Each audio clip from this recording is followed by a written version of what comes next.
Output method के साथ ऐसा होता है क्योंकि वो सिर्फ फाइनल गुड्स और सर्विसेज को अपने अंदर लेता है। तुम बोलोगे सर नहीं, झूठी बात है, अभी फॉर्मूला याद करो जरा, इंटरमीडिएट कंजम्पशन वगैरह तो माइनस कर दिया था हम लोगों ने, गलत बात बोल रहा हूं क्या मैं? बताओ जरा, कर दिया था ना minus?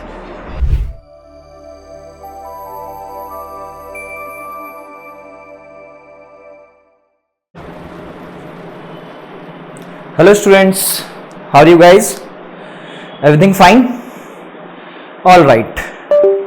Guys, in today's lecture, we are going to introduce national income formulas, right? In previous lecture, we have done a bit of formulas, right?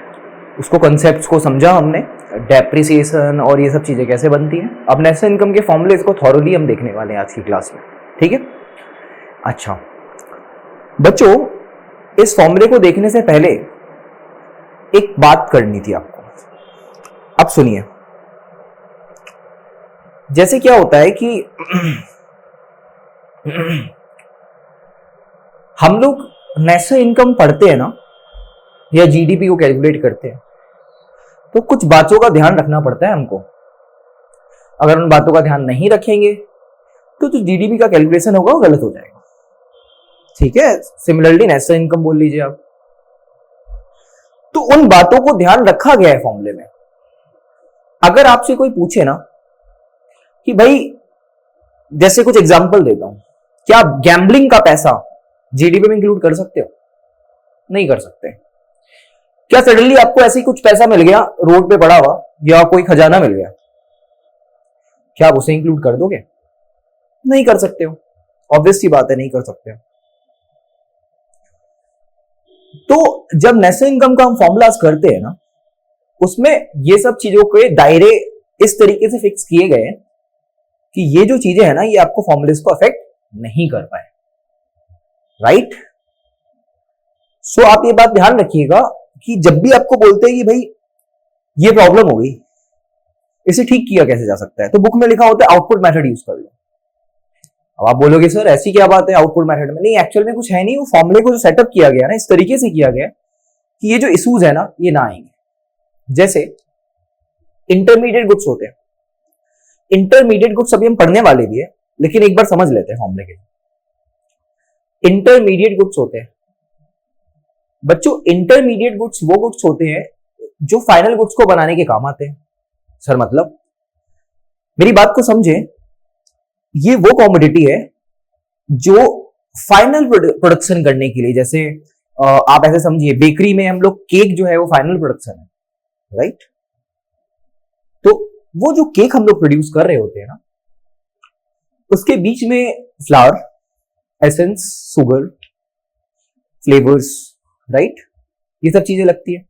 अब जो केक वाले भैया है, वो हमें, बेकरी वाले भैया ने हमें केक दिया है, उसका कुछ प्राइस है, तो क्या वो फिर से बोलेंगे कि आप मेरे को चीनी का भी पैसा दो? नहीं ना। अगर ऐसा बोल दिया तो डबल काउंटिंग हो जाएगी, राइट? तो ये जो डबल काउंटिंग है, नहीं होनी चाहिए। तो आपकी बुक में लिखा हुआ है डबल काउंटिंग को ठीक करने के लिए क्या जरूरत है, तो बोलते हैं आउटपुट मेथड। तो हम लोग वहीं से स्टार्ट करें, आउटपुट मेथड से। ऐसा क्या है आउटपुट मेथड में कि डबल काउंटिंग नहीं हो सकती? ठीक है, स्टार्ट करेंगे। हमें क्या करना है, फॉर्मूले को थ्योरी से कनेक्ट कर देना है। एक्चुअली हमारे सिलेबस में थ्योरी अलग होती है, फॉर्मूलेज अलग अलग होते हैं। हमें ना कलेक्ट करना है कि ये फॉर्मूला क्यों बना है। क्लियर? चलिए बेटा, सबसे पहले ना मैं आपको एक बात बताना चाहता हूं।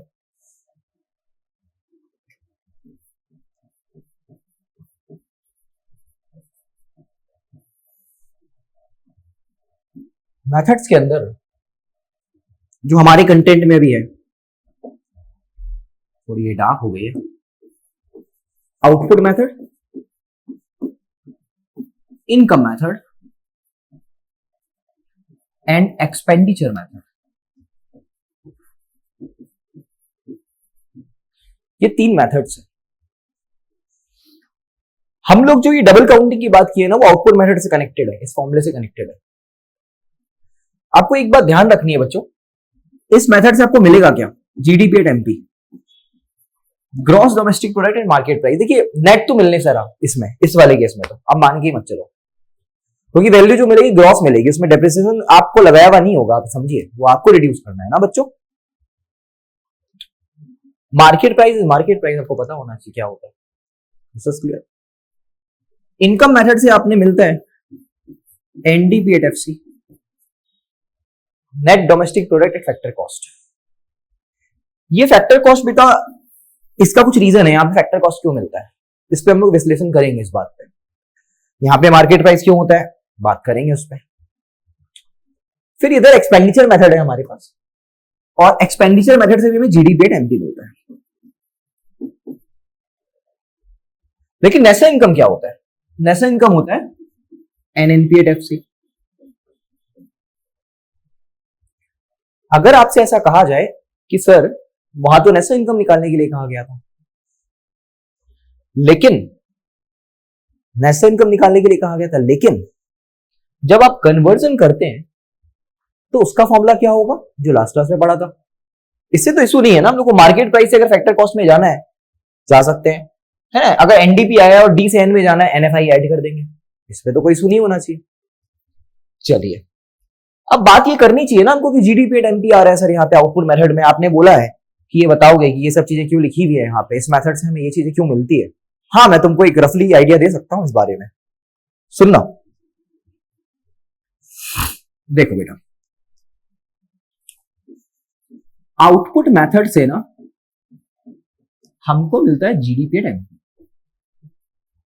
और इससे एक और चीज बोली जाती है, अब इसको ध्यान रखना ठीक है, क्योंकि एग्जाम में काफी पूछी जाती है और ये टर्म इस्तेमाल होते हैं काफी बार, है ना। इसको ना ग्रॉस वैल्यू एडेड भी बोल देते हैं, एट मार्केट प्राइस। किस पे, मार्केट प्राइस पे, एट मार्केट प्राइस। बच्चों असल में बात ऐसी है, अभी ना इसके तह तक जाते हैं इस फॉर्मूले के, जो बुक में लिखा है उस पर चर्चा करते हैं, लेकिन सिर्फ इकोनॉमिक्स की बेटर अंडरस्टैंडिंग के लिए मैं आपसे ये बातें करना चाह रहा हूं, आप समझिएगा।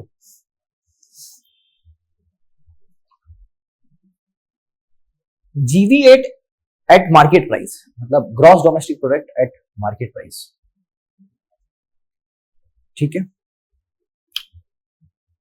ये मिलता है एक्चुअली, देखिए जब हम लोग एडवांस बुक पढ़ेंगे ना आगे जाके, तो ऐसा कहा जाता है कि आउटपुट मेथड से ये तो नहीं मिलता market price, actually factor cost मिलता है। उसका रीजन, पहले आउटपुट मेथड देखिए तो है क्या बच्चों। आउटपुट मेथड है value of output of primary sector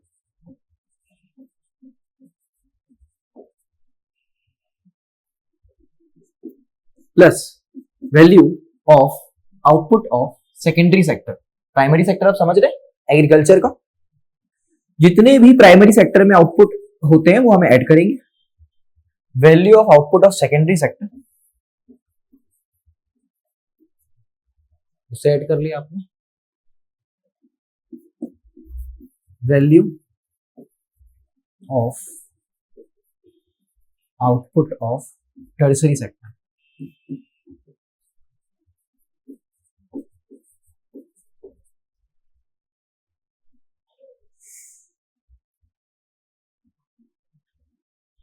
point clear है। इन तीनों चीजों को हमने ऐड कर दिया, लेकिन एक दिक्कत है, कभी कभी जब हम लोग वैल्यू आउटपुट ऐड करते हैं ना, जैसे हम लोग अभी केक की बात कर रहे थे, उसमें कुछ ऐसी भी चीजें जुड़ जाती है जो कि नहीं जुड़नी चाहिए थी। माइनस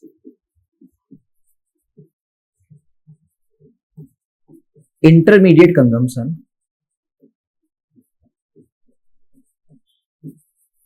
ऑफ प्राइमरी सेक्टर, कुछ ऐसी होगी कंजम्पशन जो कि इंटरमीडिएट है और आपने ऐड कर दिया। मतलब जैसे आप सपोज ना कैटल्स को यूज कर रहे हैं, सीड्स को यूज कर रहे हैं, तो भाई आउटपुट का पैसे में एक बार आपने बता दिया कि इतने का आउटपुट प्रोड्यूस हुआ, तो वो सब चीजें इंक्लूडेड है ना। लेकिन भूल से क्या होता है कि ये सब चीजें इंक्लूड हो जाती है, आई मीन फर्टिलाइजर्स वगैरह डबल काउंटिंग में आ गए, तो इसे माइनस कर दो। ये जो आप माइनस कर रहे हैं ना, आपको ये बात समझना है कि जो भी चीजें डबल हुई होगी वो कट जाएगी। तो आप कह रहे हैं कि सर अगर नहीं हुई होगी तो क्वेश्चन में नहीं देंगे। सपोज क्वेश्चन में value of output of primary sector दे दिया, सेकेंडरी सेक्टर दे दिया, टर्शरी सेक्टर दे दिया, इंटरमीडिएट कंजम्पशन नहीं दिया तो क्या मानेंगे? होगा ही नहीं कोई इंटरमीडिएट कंजम्पशन, और दे रहा है तो इसका मतलब कुछ ऐसी चीज है जो इसमें भूल से इंक्लूड हो गई, तो माइनस कर देंगे। ठीक है, फिर उसी प्रकार से intermediate consumption of secondary sector minus कर देंगे। Intermediate consumption of tertiary sector minus कर देंगे। ये बात ध्यान रखना है आपको अगर इंटरमीडिएट कंजम्पशन नहीं होगा तो आपने ये पैनिक नहीं लेना है कि सर अब क्या करें, अब क्या करें। वो नहीं है तो फिर नहीं है, लेकिन फॉर्मूला तो बढ़िया है, इससे डबल काउंटिंग नहीं हो रही है क्योंकि आप रिड्यूस कर दे रहे हो जो चीजें एक्स्ट्रा बार काउंट हो गई है। इसलिए जब बोला जाता है ना डबल काउंटिंग को ठीक कैसे किया है, बोला आउटपुट मेथड यूज कर लो, उसमें नहीं होगी। अभी क्लियर है फॉर्मूला इस तरीके से। बेटा मैंने कुछ बात बोली थी ना आपको, इससे मिलता है जीडीपी एट एमपी, जीवी एट मार्केट प्राइस, लेकिन मेरा कहना है बच्चों इससे ना एक्चुअली जब बहुत सारी बुक्स में देखेंगे आगे जाके तो ऐसे लिखा हुआ है, इससे जीडीपी एट फैक्टर कॉस्ट मिलता है। आप इस बात से अग्री करते हो कहीं ना कहीं? तो अब तुम कह रहे होगे सर अगर जीडीपी एट फैक्टर कॉस्ट मिलता है तो बुक वालों ने क्यों लिख दिया मार्केट प्राइस? इसका मैं रीजन बताऊंगा तुमको, ठीक है। ऐसा होता है ना, लोग छोटी क्लास में बहुत सारी चीजें पढ़ते हैं और उसको बड़े शॉर्ट से निपटा देते हैं और टीचर बताते नहीं है, बाद में जाके पता चलता है, हम बोलते हैं अरे सर ये क्या हो गया अचानक से, ये तो कुछ और नई चीजें इसके बाद स्टार्ट हो चुकी है, ऐसे तो आपने बताया ही नहीं था, क्योंकि छोटे आप बच्चे थे ना तो नहीं बताया जाता है। बच्चे जब चीजें डायरेक्टली फार्म से निकलेगी, फैक्ट्री से निकलेगी एकदम फ्रेश, तो वो चीज जो होती है ना वो जीडीपी एट फैक्टर कॉस्ट ही होती है। मार्केट में गई नहीं तो मार्केट प्राइस कैसे होगा? आप लॉजिकली बताना। मैं इकोनॉमिक्स आपको याद नहीं करवा रहा हूं, बुक को मेरे को बुक से हमें कोई मतलब नहीं है, ठीक है, लेकिन बुक में क्या हो रहा है वो हम आपको बता देंगे। लेकिन मुझे ये बताओ कि अगर फैक्ट्री से निकल तो फैक्टर कॉस्ट होनी चाहिए कि नहीं? फैक्टर कॉस्ट आप समझ गए ना, मैंने लास्ट क्लास में बताया था, वो कॉस्ट जो कि बस लगी लगी है अभी, land, labour, capital, entrepreneurship, right. फिर जब ये होलसेल मार्केट में जाती है ना, मंडी में, ये बनती है GDP at base price, BP. Obviously this is not in book base price वाला फंडा, लेकिन ऐसा होता है। और जब रिटेलर पे चल जाती है, कंज्यूमर या रिटेलर पे सीधे सीधे, तब वो बनता है GDP at market price.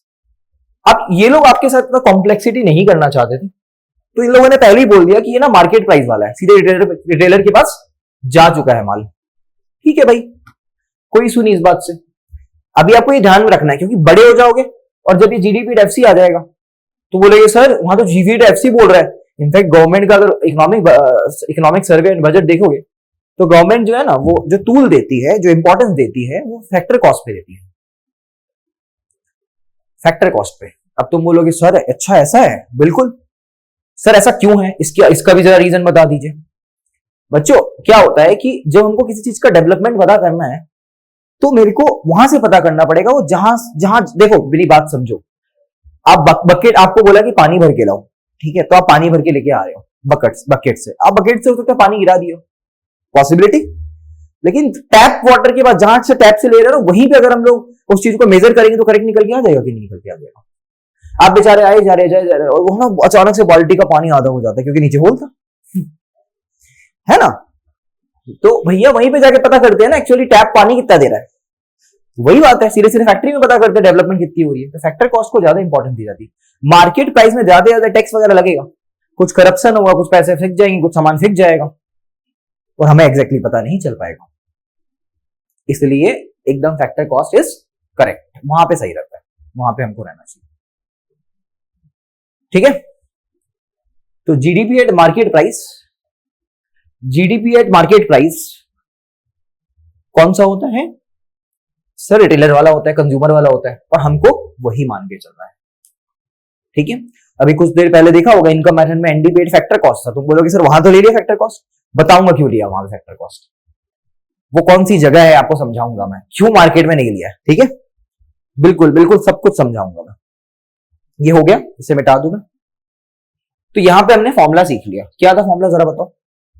Value of output of primary sector, secondary sector tertiary sector minus intermediate consumption of primary sector minus intermediate consumption of secondary sector minus intermediate consumption of tertiary sector. ये 3 प्रकार के sector है जिसे हमने minus कर दिया है। ठीक है बच्चों, यहां तक बातें क्लियर है?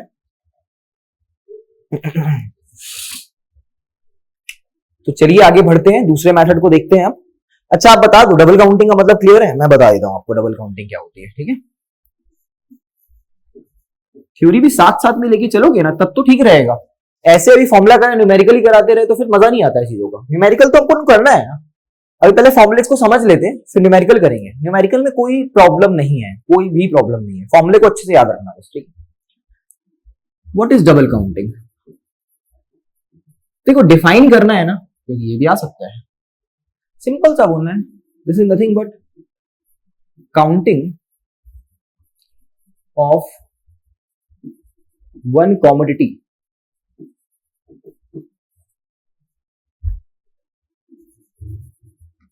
मोर देन वंस। सिंपल सी बात है, किसी कॉमोडिटी को आपने एक से ज्यादा बारी काउंट कर दिया। सर इससे क्या होता है? It leads to incorrect estimation of national income, या जीडीपी बोल लो।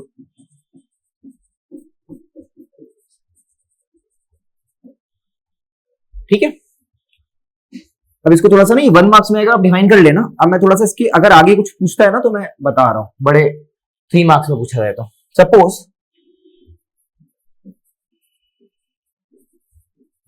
We have counted one product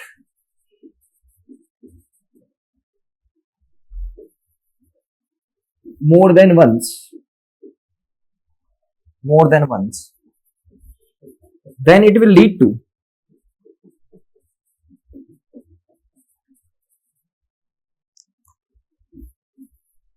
क्या होगा? फिर से तुम बोल दो डबल काउंटिंग में, अभी तो बताया नहीं नहीं नहीं। नेशनल इनकम में क्या इशू होगा बताना जरा, इसके होने से। अगर आप बार बार काउंट कर लो चीजों को तो फिर क्या होगा नेशनल इनकम में? आपको क्या लगता है, कुछ समझ में आता है? सोचो जरा, दिमाग लगाओ। मिस कैलकुलेशन नहीं, ओवर कैलकुलेशन हो जाएगी भाई। And due to over calculation जो गवर्नमेंट पॉलिसी बनाएगी वो क्या सोचेगी, भैया हमारे पास इतने सारे पैसे, आपको ही बोल देगी भैया इतना सारा पैसा है आपके घर में, और मैं कह दूं कि एक पैसे को मतलब एक जगह से जहां से आपका पैसा है ना, मैं बोल दूं कि 2 बार बोल दूं, डबल बार करवा दूं, तो आपको तो लगेगा ज्यादा पैसे आए। समझ गया ना बात को? लेकिन उससे क्या होगा, आप पूरी प्लानिंग बना लोगे। ठीक है, वो प्लानिंग सारी सारी गलत हो जाएगी क्योंकि पैसा तो था ही नहीं। It will lead to over calculation and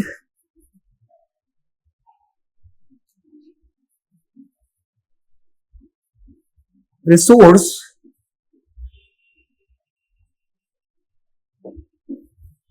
will not be utilize properly. अब कैसे होगा बताना, resource utilised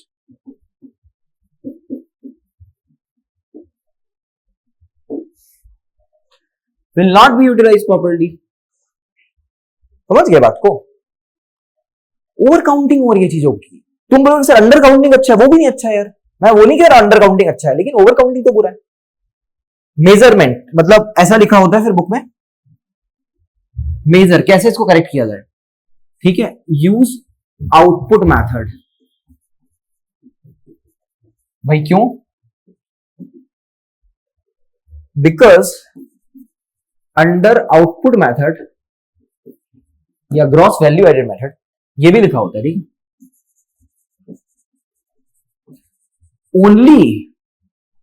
only value of final goods and services taken into account, only value of final goods and services takes into account.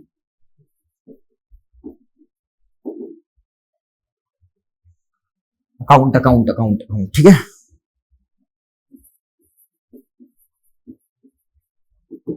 ठीक है बच्चे, output method के साथ ऐसा होता है क्योंकि वो सिर्फ फाइनल गुड्स और सर्विसेज को अपने अंदर लेता है। तुम बोलोगे सर नहीं, झूठी बात है, अभी फॉर्मूला याद करो जरा, इंटरमीडिएट कंजम्पशन वगैरह तो माइनस कर दिया था हम लोगों ने, गलत बात बोल रहा हूं क्या मैं, बताओ जरा, कर दिया था ना माइनस। फिर बात तो सही है कि आउटपुट मेथड में जो है वो फाइनल गुड्स और सर्विसेज को ही लिया जाता है, फाइनल गुड्स को बेसिकली, है ना बेटा। सर्विसेज भी इसलिए बोल दिया क्योंकि ऐसा हो सकता है कि सर्विसेज भी आ जाए उसके अंदर, ठीक है। हम गुड्स की बात कर रहे थे ना, तो दोनों चीज हो सकती है, ठीक है। चलिए यहां तक क्लियर है जी सर, क्लियर है। अच्छा आप न्यूमेरिकल देख लो एक बार, मैं एक दो एक न्यूमेरिकल करवाता हूं, तुम देखना कैसा समझ में आता है कि नहीं आता है, ठीक है। पहला वाला थोड़ा इजी करते हैं। Calculate GDP at MP, calculate GDP at market price, calculate GDP at market price, और जो गिवन है वो सुनिएगा ध्यान से, ठीक है। Value of output of PS, PS मतलब primary sector 1000, value of output of secondary sector 500, value of output of tertiary, tertiary समझते हैं ना आप, 300, इंटरमीडिएट कंजम्पशन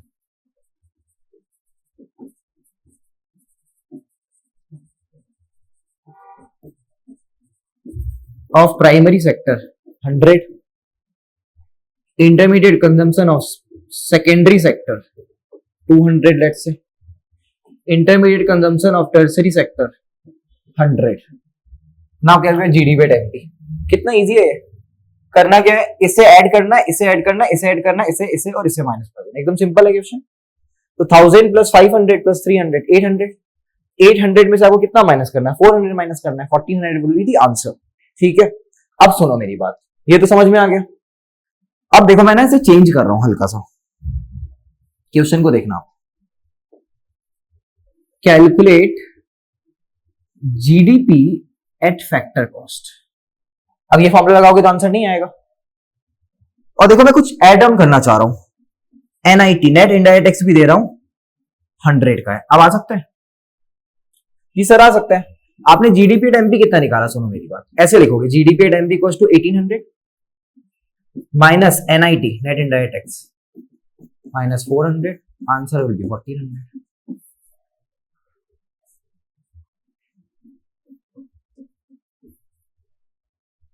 आंसर क्लियर। यहां पे ये कह दे कि एनडीपी एट एफसी निकालना है, तो तुम यही फॉर्मूले से काम नहीं चलेगा ना, हमको लास्ट क्लास वाले फॉर्मूले भी यूज करने पड़ेंगे कि नहीं करने पड़ेंगे, बताओ मेरे को। करने पड़ेंगे ना, बिल्कुल करने पड़ेंगे, सीधी सी बात है। आप डेफिनेशन यूज करिए, सही बात है।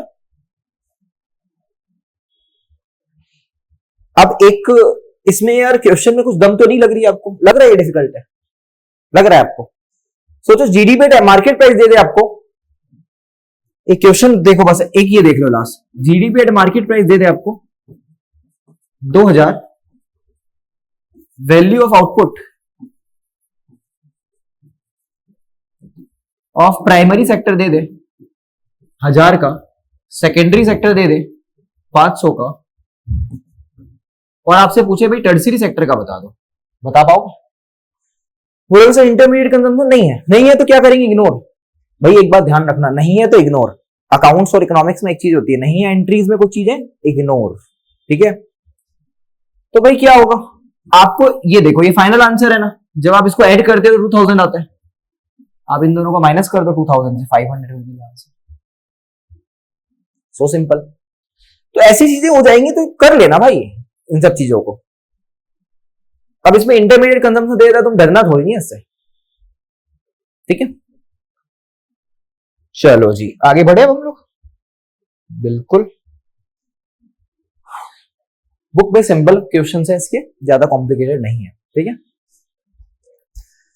अब थोड़ी चर्चा कर ले हम लोग इनकम मेथड की इसके अंदर। देखो इनकम मेथड आपको देता है एनडीपीएफसी,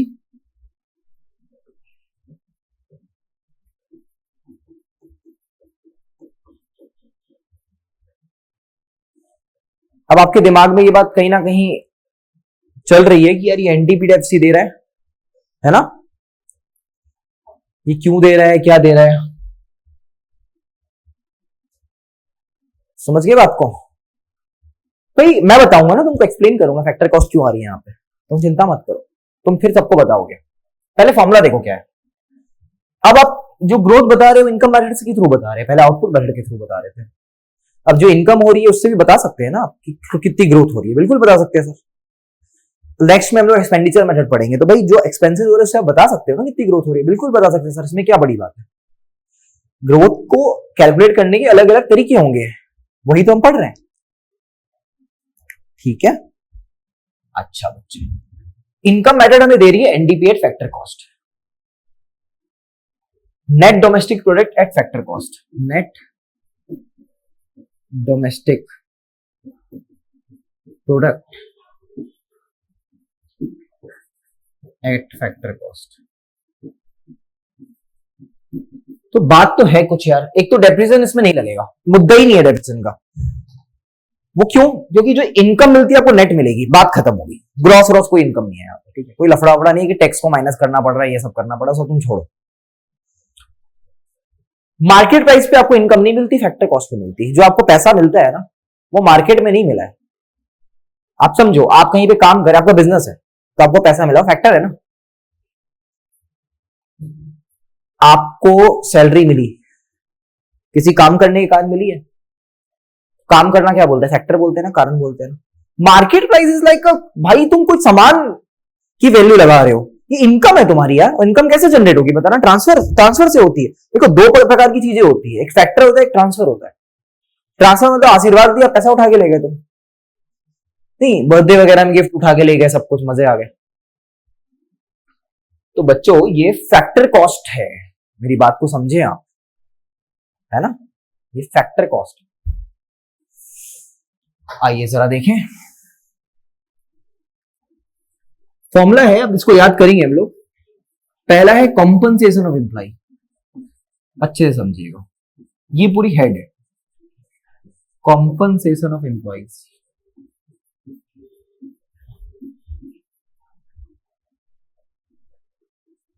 इसके अंदर क्या आता है वो सुनना, salary and wages paid in cash and kind. Salary and wages paid in cash and kind, compensation यही होता है। सैलरी और वेजेस को ना हम लोग, सैलरी समझ गए ना, स्किल्ड चीजों के लिए होते हैं, वेजेस अनस्किल्ड चीजों के लिए होती है। लेकिन ऐसा जरूरी नहीं है, हम लोग ऐसा टर्म यूज करते हैं बाहर तो ना, वेज ऐसे भी नॉर्मल स्किल्ड चीजों के लिए भी यूज कर लेते हैं, अमेरिका वगैरह। Paid in cash and kind, kind समझ गया, बार्टर दे देंगे, बार्टर एक्सचेंज समझते हो ना। मैं तेरे को पैसा नहीं दे सकता, मैं बोलूंगा यार एक काम कर, ये सोना लेके चल जा मेरे से प्लीज यार, है ना। तुम बोलोगे सर सोना भी एक प्रकार की मनी है, मेटेलिक मनी, आपकी वीडियो में देखा हुआ है सर। नहीं बेटा वो मैं बात समझ रहा हूं, गेहूं ले जाओ, गेहूं, ठीक है अभी, ठीक है चलो। लेकिन सिर्फ ये नहीं होता पता है, कोई पूछे ना कॉम्पनसेशन एम्प्लॉय और सैलरी एक ही चीज होती है, बोल नहीं नहीं सेम नहीं होती भाई साहब। पहली बात तो यहां पे टर्म जो मैं लिख रहा हूं एम्प्लॉयज लिख रहा हूं, कॉम्पनसेशन ऑफ एम्प्लॉयज लिख रहा हूं, एम्प्लॉयर नहीं लिख रहा हूं, ये बात ध्यान रखना, इस पे हम लोग चर्चा करने वाले थोड़ी देर बाद। एम्प्लॉयज कौन होते हैं? हम लोग जो काम कर रहे हैं, जैसे मैं काम कर रहा हूं इंस्टीट्यूट के अंदर, मैं एम्प्लॉय। तो इंस्टीट्यूट मेरे को चाहे, या आप टाटा कंपनी में काम करते हैं, आप बहुत बड़े हो चुके हैं, या आप गवर्नमेंट ऑफ इंडिया के अंडर में काम कर रहे हैं, आपको सैलरी मिलेगी? मिलेगी सर, बिल्कुल मिलेगी। और क्या मिलेगा? बस सैलरी मिलेगी। याद करो जब गवर्नमेंट, आप सब जानते हैं इस बात को, जब गवर्नमेंट एम्प्लॉय होते हैं ना जो, उनको सैलरी मिलती है एक बेसिक, प्लस कुछ तरीके के अलाउंसेस भी मिलते हैं। उसमें क्या कुछ सैलरी आपको कुछ होगा, किन्हीं के माता पिता स्कूल में पढ़ाते होंगे तो आपने देखा होगा ना, पीएफ कुछ कटता है ना, प्रोविडेंट फंड के लिए कुछ पैसे कट जाते हैं, याद है? हाँ जी, तो वो भी तो आपका ही पैसा होता है, लेकिन बाद में मिलता है। तो आप बोलोगे मेरे को ना सिर्फ 30,000 मिल रहा है, वो सच्ची बात थोड़ी नहीं है। आप ये भी बताओ पेंशन के कारण कट रहा है, वो आप ही को तो मिलेगा। तो यहां पे लिख दूं मैं, compensation employees equal to salary and wages paid in cash and kind plus, सुनना ध्यान से, ये टर्म जो इकोनॉमिक्स में लिखा है ना वो सुन लो, employers contribution towards social security, है ना बच्चे, employers contribution towards social security. ठीक है बच्चे, समझ में आ रही है आपको बात? एम्प्लॉयज नहीं बोल रहा हूं, मेरी बात को समझो, मैंने एम्प्लॉयर बोला है। एम्प्लॉयर जो मेरे को काम दे रहा है, उन्होंने कुछ कंट्रीब्यूट किया है सोशल सिक्योरिटी के लिए, सोशल सोसाइटी की सिक्योरिटी। मैं सोसाइटी के अंदर आता है ना, तो मेरी सिक्योरिटी के लिए उन लोगों ने ना कुछ पैसे जमा किए हैं, इन दोनों को जोड़ा तो कॉम्पनसेशन ऑफ एम्प्लॉइज मिल जाता है।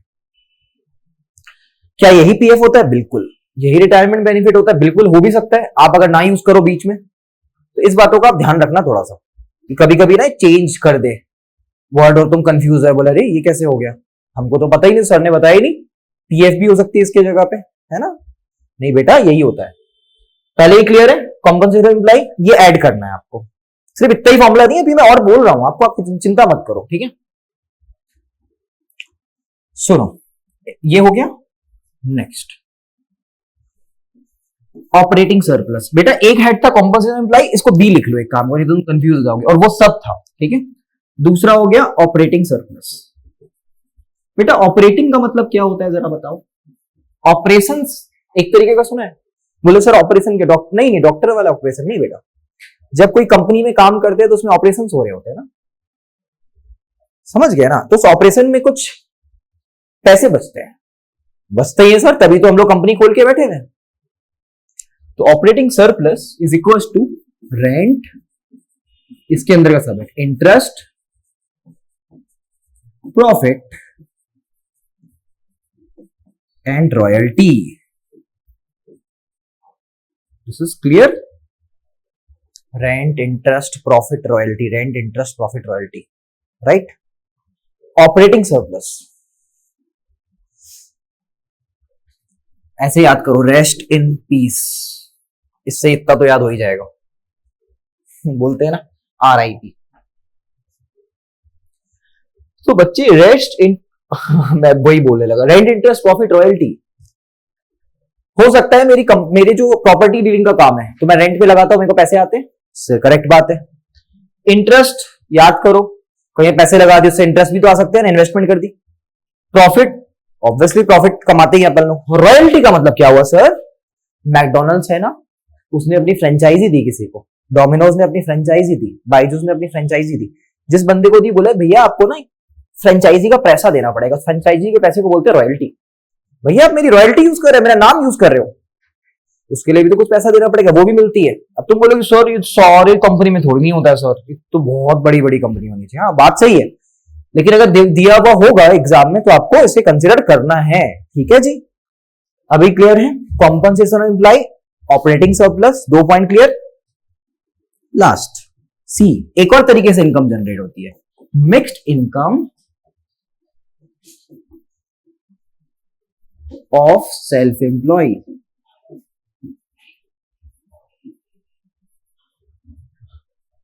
मिक्स इनकम का मतलब क्या हुआ? अच्छा सोचो, आप ऐसे ही चल रहे हो, सडनली ना आपने तो ऐसे ही अचानक से चल रहे होते और कुछ कमीशन कमा लेते हो बीच में, होता है ना ऐसा? आप बोल रहे हो सर मैंने ना अपनी जॉब तो करता हूं, मैं ना सर एक और काम करता हूं, एक और जो किसी को पता नहीं है। हाँ वो नहीं पता है, मेरे को भी नहीं पता, तो मिक्स इनकम होती है ना। अच्छा एक सिंपल सी बात है, सेल्फ एम्प्लॉइज मतलब खुद का काम कर रहा हूं, खुद की शॉप खोल ली, खुद की कोचिंग खोल ली, वो भी तो मिक्स इनकम। मेरे को अब सैलरी कोई नहीं दे रहा, लेकिन मिक्स इनकम है, ये एक तरीके की इनकम है। इन सब चीजों को जब हम लोग ऐड कर लेंगे ना, क्या क्या?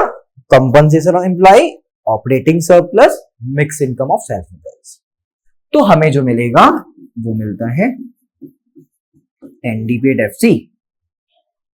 ये फैक्टर कॉस्ट होता है ना, किसी कारण हमें पैसा मिल रहा है, और नेट होता है ये, ठीक है जी? पहले बताओ, अब इनकम मेथड क्लियर है? फॉर्मूला याद करो, कंपनसेशन एम्प्लॉय, उसके अंदर क्या आया था? Salary and wages paid in cash and kind, और उसी के अंदर एक और चीज ऐड हुई थी, employers contribution towards social security. Second point था operating surplus, rent, interest, profit, royalty, RIP करके याद किया था। Third mix income, self employed. ये तो बड़ा इजी है, बहुत आसानी से हो गया। ये तो बहुत आसान है यार, बस मुश्किल कुछ भी नहीं है इसमें, तो मुझे नहीं लगता है ना। तो बताओ आपको यहां तक समझ में आया? अब इनकम मेथड की हम लोग न्यूमेरिकल देखेंगे नेक्स्ट वाले लेक्चर में। यहां तक हमने इनकम मेथड को समझा, आउटपुट मेथड को समझा। बड़ा प्यारा मेथड है यार ये, इसके अंदर बड़ी छिड़खानी करते। अभी बोर्ड में क्वेश्चन आया इस पे, है ना, उल्टे पुल्टी बातें करते, ये दे देते और बीच में कुछ चीजें ना नोन कर देंगे, उसको निकालो, इसको निकालो, भैया क्या कर सकते हैं, कुछ नहीं कर सकते। Are you getting my point? तो बस इतनी सी बातें थी, आज के लिए इतना ही करते हैं। फिर हम नेक्स्ट वाले लेक्चर में अपन लोग क्या करेंगे, इसके न्यूमेरिकल कर लेंगे। ठीक है बच्चों, तो आप लोग पढ़ते रहिए, याद हो चुका होगा। कंसेप्चुअल अंडरस्टैंडिंग रखिए इकोनॉमिक्स की, हर चीजों का आप डाउट पूछ सकते हैं। आज के लिए इतना ही।